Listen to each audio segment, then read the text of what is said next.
All right, this is the big attempt. I have my video camera, which I can't find. I don't know where it went, so we are going to do this live off the phone.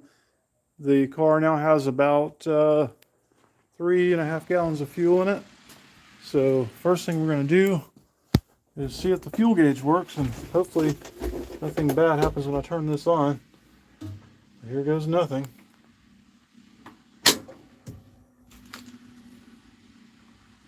I'm looking for this gauge to go up. It went up, but it went up much higher than expected. So that is a bad thing, unless it's doing a test. It's coming back down. Oh, that might have been the position it was in. It always returns back. So we're looking for around a quarter tank would be ideal.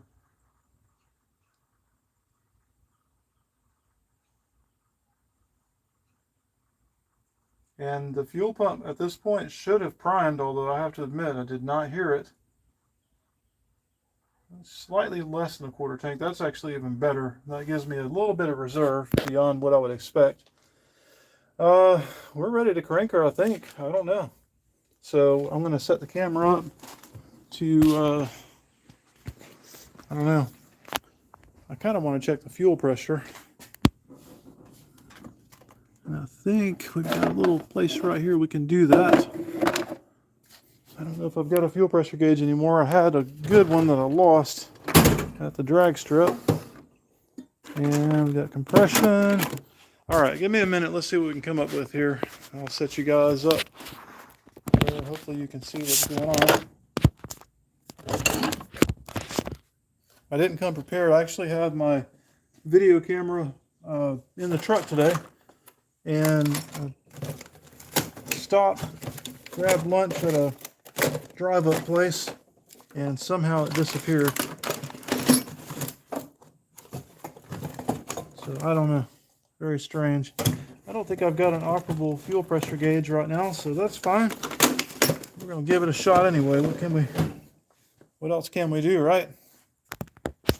So let's see if we can find a better position for everybody. Maybe not. Like I said, I'm working with very limited resources. Not having my camera, I can't use my tripod. I'm trying to find some way of holding this phone up. I hate that. I really wanted to document it with the good old camera. This will just have to work, I guess. Let's hope it doesn't fall down in the process. All right, all one of you guys that are out there right now, gonna see fail or win. Who knows?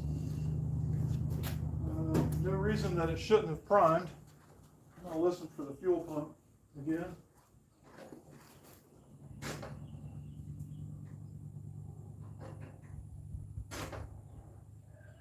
Here's something.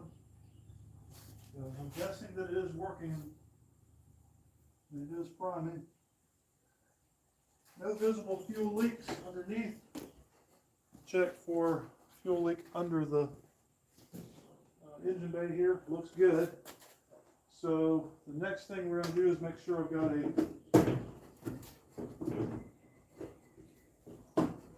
got a fire extinguisher accessible. Sorry, had to push you guys out of the way. Let's try that again.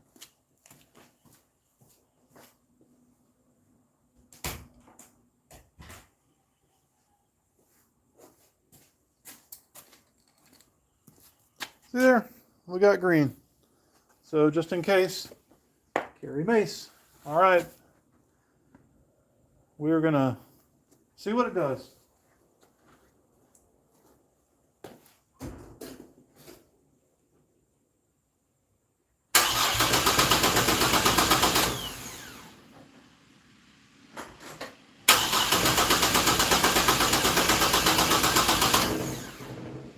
That doesn't sound promising.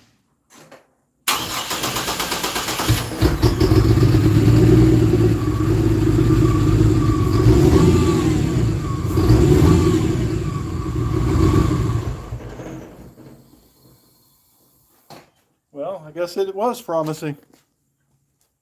All right.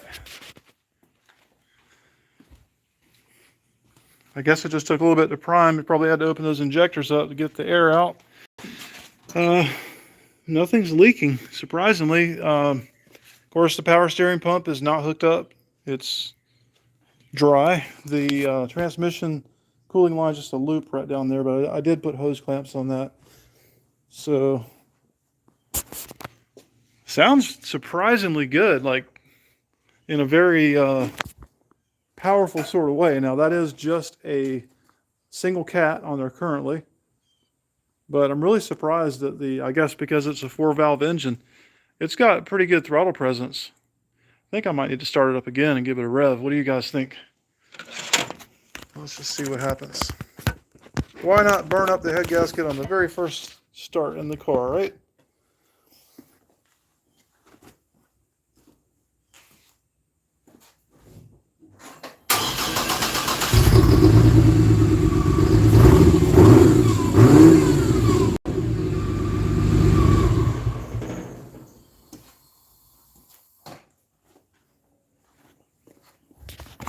Yeah, I'm really surprised. This engine is definitely going to be an interesting one.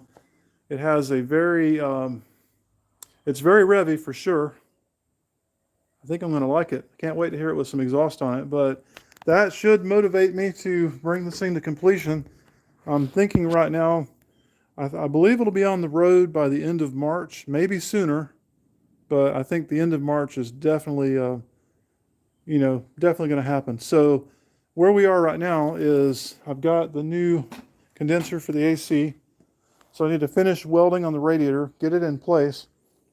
I found this hose yesterday that appears to be workable to get the radiator in place. So we're going to shorten it up. It's the right length. We're just going to shorten this as much as possible. And it might be in a slight S shape more than just 290s, but I'm going to trim this back a little bit, and hopefully it's going to work out and the upper hose can be done.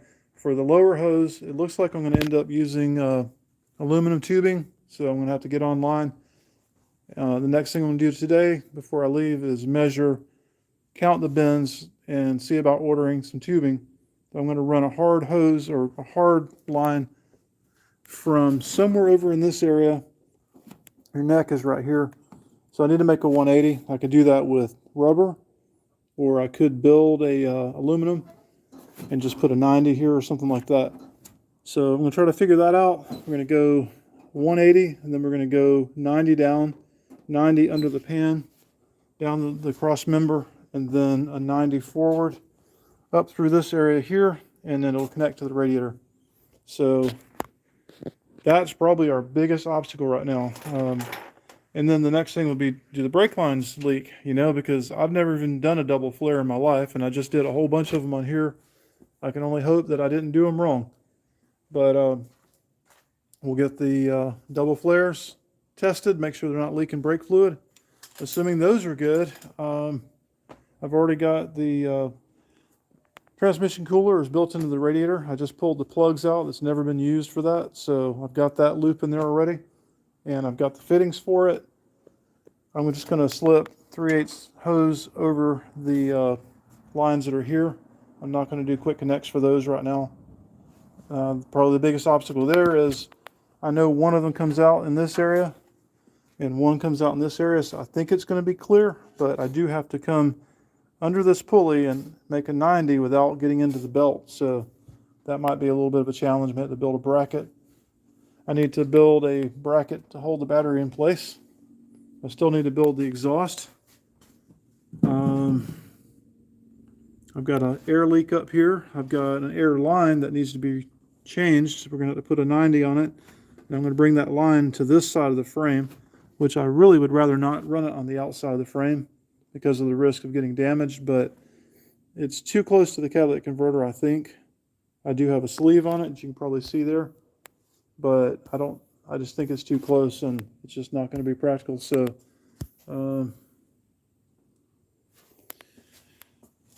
man, I want to start it again. That's what I like to do. Holy moly. But I really need to get some coolant in here. I don't think I want to push my luck. I do have oil in it. I did check that. I've got to figure out this. I think this right here might be the low vacuum signal from the brake booster, or it could be the brake light indicator for a failed master cylinder situation. This one seems to go down. I think this might have been the power source for the secondary air pump, which I won't be using on this setup. And I've got to get a hard line built for the brake booster.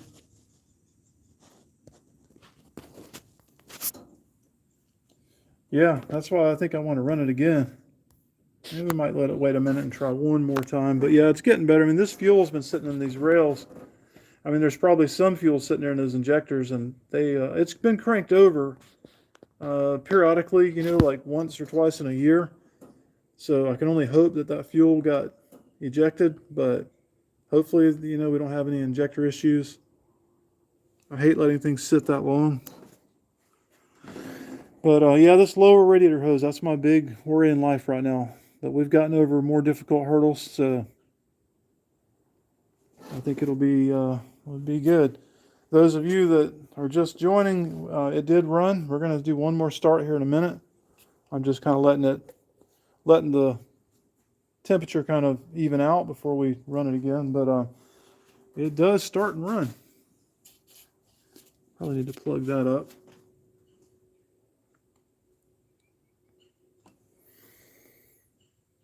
But like I said, it does have oil in it, so at least we won't destroy the bearings. Looks good underneath, nothing's dripping. It took a little bit longer to start than I expected the second time around. I hope that goes away. All right, let's do this again, because why not?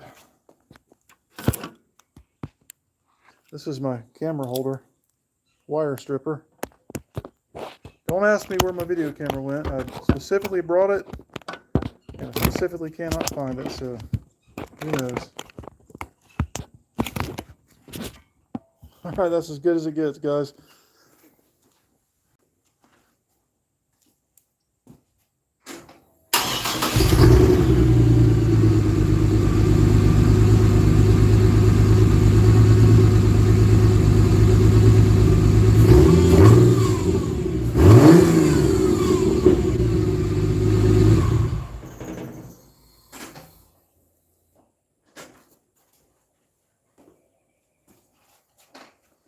All right, so for an unknown reason, we lost our fuel level indicator. It went to E, so that's going to be interesting to see what's going on.